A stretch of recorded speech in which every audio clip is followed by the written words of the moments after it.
අදිනම් පුරහඳ කියන්න එපා. තේරුම් දෙකක් එනවනේ. ආ ඉහිලා කියන්න ඕනේ මොකද්ද? දල් කියලා. ජනවාරි පෙබරවාරි එහෙම මාස කියලා තියෙන්නේ.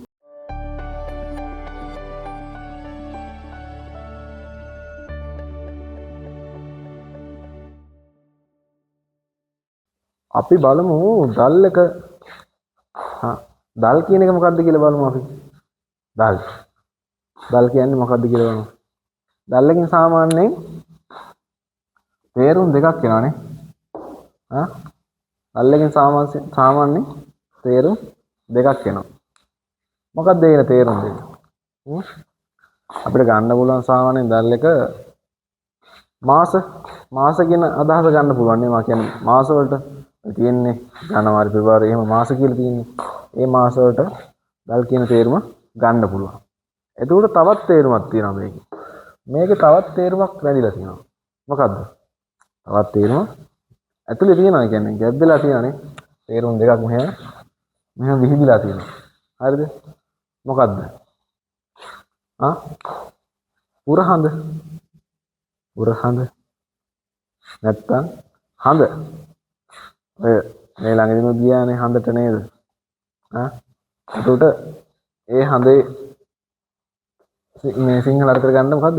දල් කියන්නේ මොකද්ද? හඳට නැත්තම් පුරහඳ. සමහරව කියනවානේ කොල්ල එහෙම කියනවානේ පුරහඳ කියලා. කොල්ලගේ මොකද්ද? කාටද?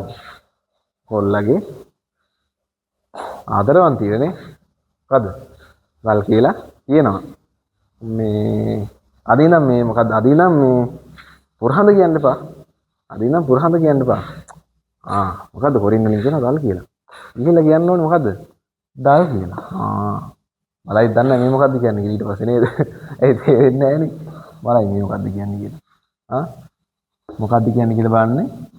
අදිනම් මම ඔයාලට පුරහඳ කියන්නේ කෙලිය මොකද්ද? දල් කියලා දාන්න. හරිද?